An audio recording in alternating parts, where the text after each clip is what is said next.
Assalamualaikum warahmatullahi taala wabarakatuh dan salam sejahtera. Saya Muhammad Afifi bin Yusuf, merupakan pelajar OUM Kota Baru. Hari ini saya ingin membuat satu presentation berkaitan tajuk Micro Teaching 2 lah, NBMH 4143. Okey, tajuk saya pada hari ini adalah panduan teknik pemasangan POP serta komplikasinya. Maksudnya saya akan terangkan bagaimana cara pemasangan POP yang betul dan komplikasi apabila kita selepas pemasangan POP lah. POP ni adalah kas lah. Okey, untuk definisinya secara umumnya POP ni kita akan buat POP.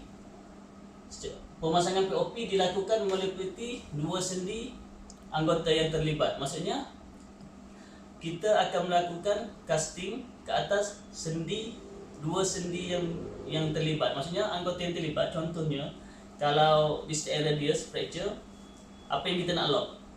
Kita nak lock dia punya wrist joint dengan elbow joint. Maksudnya wrist joint dengan elbow joint di satu, elbow joint satu. Maksudnya mana-mana pun kita akan lock dua joint lah.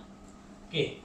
Tujuan POP, tujuan casting dilakukan adalah untuk imobilisasi. Maksudnya kita nak immobilize tempat yang terlibat lah. Maksudnya sama ada kepatahan untuk mencegah kontraktur sendi, imobilisasi kecederaan ligamen, ataupun untuk amputation stump. Maksudnya amputation stump ni pasien yang telah melakukan prosedur AKA, BKA, below knee amputation pun kita akan buat back slap lah.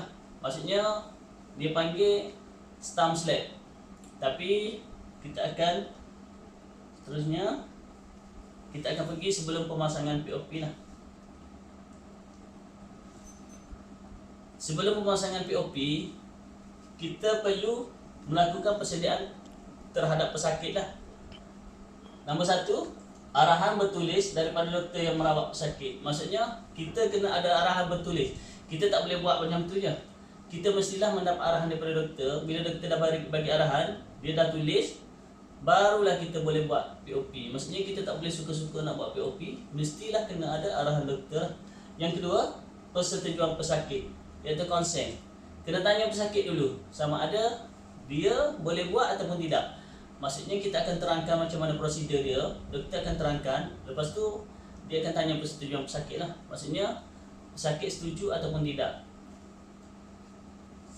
Nombor tiga, kena semak lah nama, nombor pendaftaran, kad pengenalan, dan yang paling penting kena ada X-ray lah. Kalau tak ada X-ray, memang kita tak boleh buat POP lah. Okey. Yang keempat, keadaan kulit. Masalahnya di sini kita akan tengok skin integrity dia. Sebelum pemasangan POP, kita kena tengok skin integrity. Itu penting lah. Kita kena tengok sama ada dia ada kulit dia ada apa? Ada macam masalah kulit ke apa ke semua, kita tak boleh pasang lah.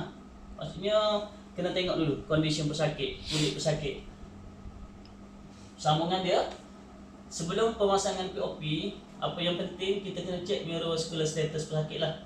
Kena cek CRT, kena cek dia punya sensation, movement, kena tengok. Yang keenam, beri penerangan dan pengesahan anggota yang terlibat pada pesakit tentang pemasangan kas. Maksudnya kita akan bagi tahu pesakit tempat mana yang kita akan semen, maksudnya POP ataupun kas. Kalau sebab tu sebelum pasang kita kena bagi tahu pesakit lah. Maksudnya pesakit akan tahu tempat mana untuk disemen. Kadang-kadang pesakit dia tak tahu. Dia bukan medical daripada macam kita kerja medical, dia tak tahu. Jadi dia akan tanya kita, kenapa saya kena pasang semen sini? Jadi sebelum tu kita kena bagi tahu dia awal-awal. Sebab apa kita pasang, tempat mana kita nak pasang, tu adalah penting lah. Sebab banyak terjadi kalau kes macam ni, pesakit datang, dia potong sendiri POP. Maksudnya kita dah buat above elbow contoh. Tapi bila dia datang TCA, naik TCA, dia akan potong separuh. Maksudnya kas tu dah tak function. Sebab tu penting kita bagi penerangan awal kepada dia, bagi dia faham lah.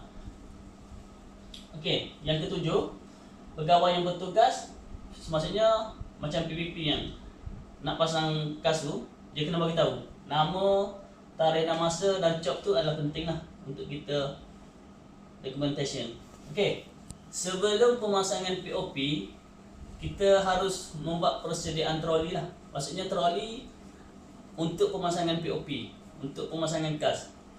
Apa yang perlu di atas troli sebelum kita pasang kas? Tadi kita dah preparekan passion, kita dah bagi tahu dia passion macam mana kita nak buat, kenapa kita nak buat. Sekarang ni kita pergi kepada troli. Maksudnya sebelum pemasangan POP, persediaan barang-barang untuk pemasangan POP adalah penting lah.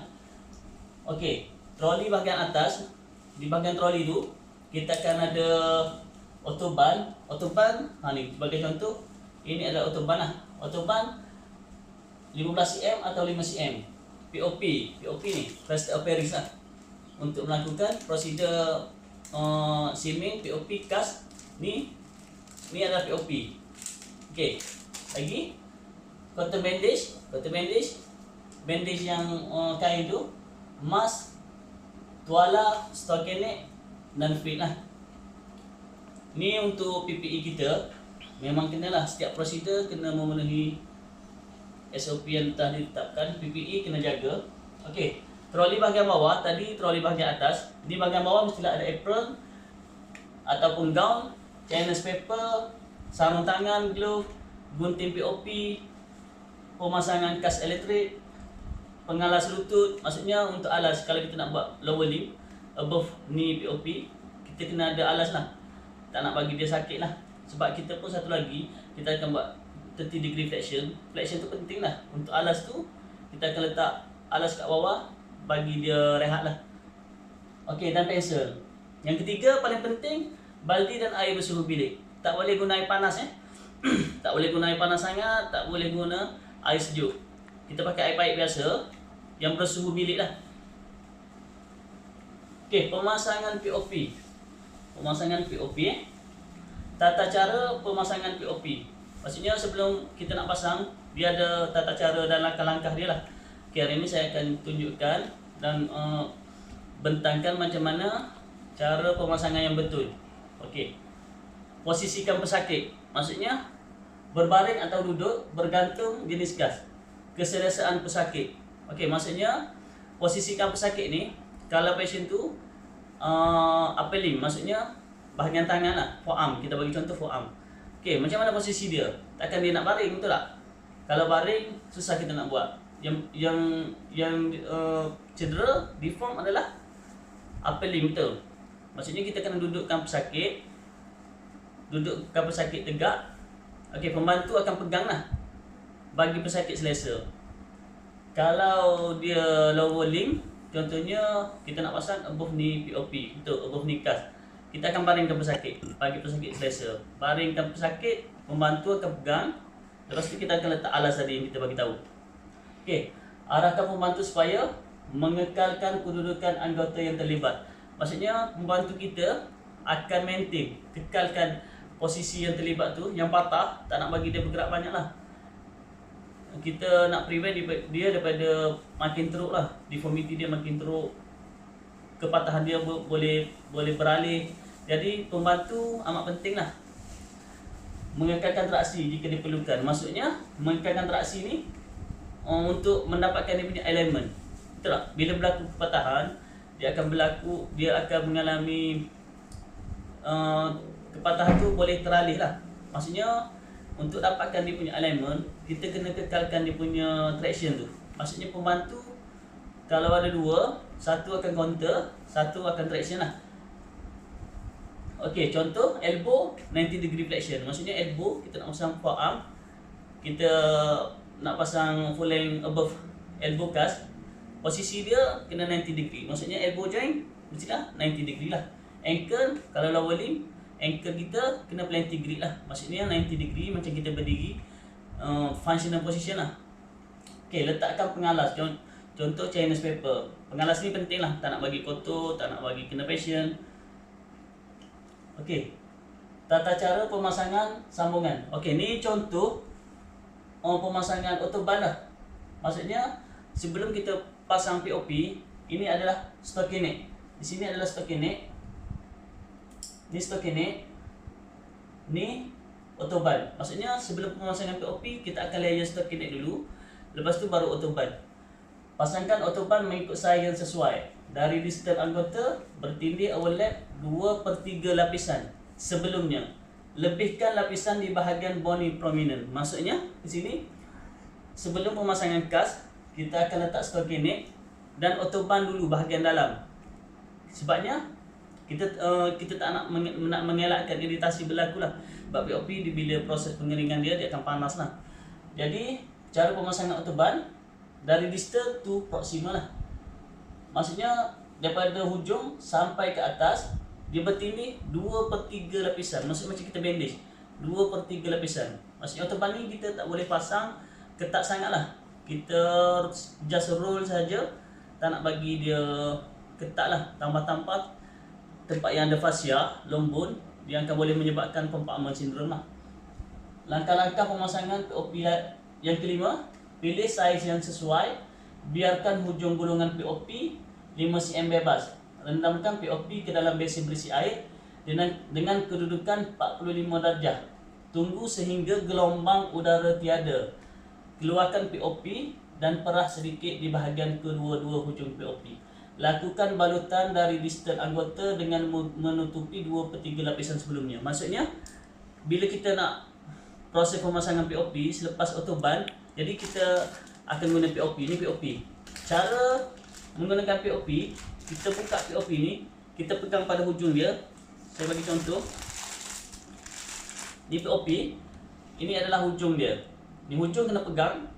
Yang hujung satu lagi pegang. Jadi kita renam cara begini. 45 darjah di dalam air sehingga hilang bubble. Itu untuk mengetahui memastikan POP itu basah keseluruhannya lah. Okey, pemasangan POP sambungan. Bila dah pasang POP, kita kena licinkan POP dengan menggunakan tapak tangan. Maksudnya kita nak mold dia, bila kita dah pasang, apply, cara kita nak mold POP adalah menggunakan kita punya palma. Tak boleh guna Fairline ke apa, sebab kita nak ratakan POP tu gunakan permukaan yang lembut lah. Maksudnya palma kita lembut lah. Lakukan gulungan POP sehingga mendapat ketebalan yang diperlukan. Maksudnya kita roll POP tu sampai POP tu function lah. Kita akan tengok, boleh tengok dia lembik ke, dia dah tebal ke. Masa kita apply tu kita boleh tengok lah. Lipat ke autoban sebelum gulungan yang terakhir. Maksudnya autoban yang terakhir kita akan tinggal sikit autoban tu untuk kita lipat.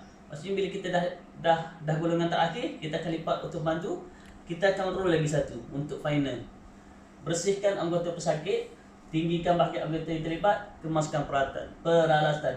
Maksudnya bila dah siap pasang, kena bersihkanlah pesakit. Bersihkan sedikit pesakit, lepas tu tinggikan bahagian elevate bahagian yang terlibat. Maksudnya kita akan letak anduh lah, arm sling. Kalau tangan, kena letak arm sling lah. Kemaskan peralatan. Okey, ni antara contoh POP yang saya dah buat. Okey, ni contoh pemasangan lah. Ni bila kita dah pasang autoban. Ni dia punya POP.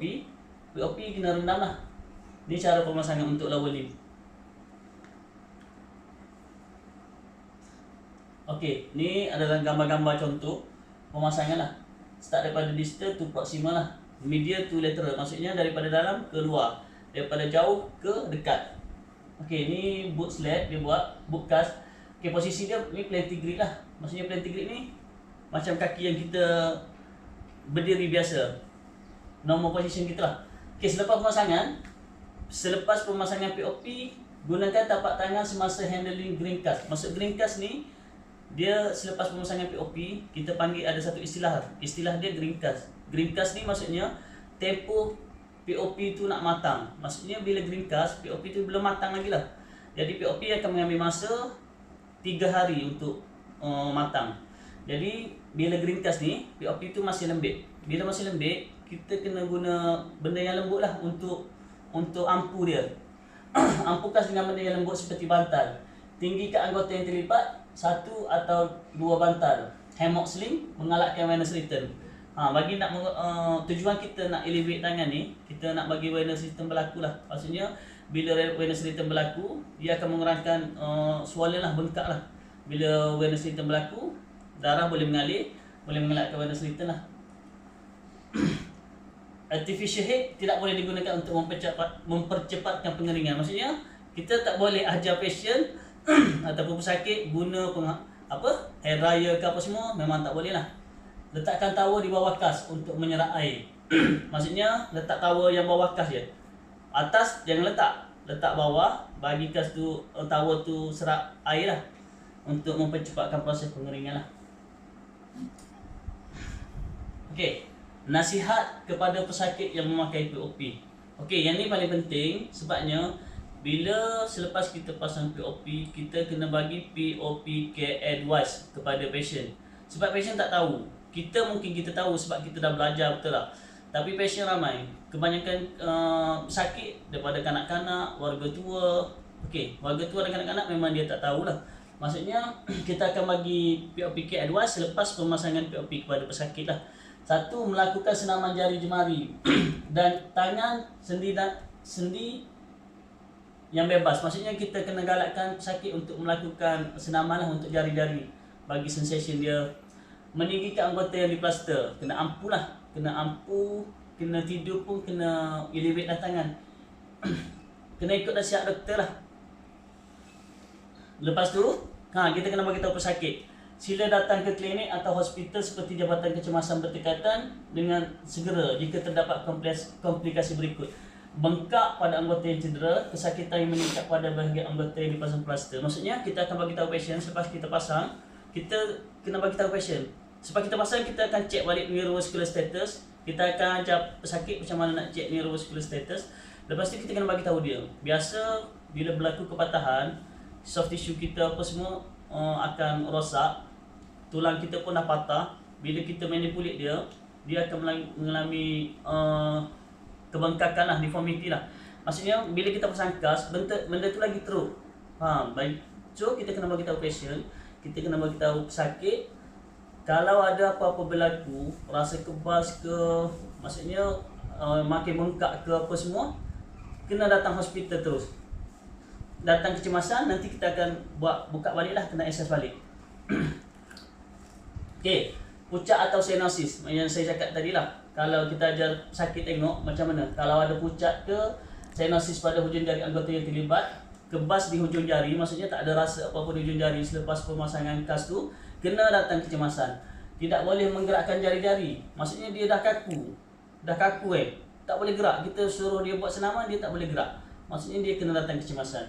Demam bernanah atau berdarah, demam berbau dari POP. Maksudnya ada bau daripada POP. Maksudnya dia ada nanah ke, berdarah ke. Bila dia rasa tak selesa, dia akan smelly lah, akan berbau lah.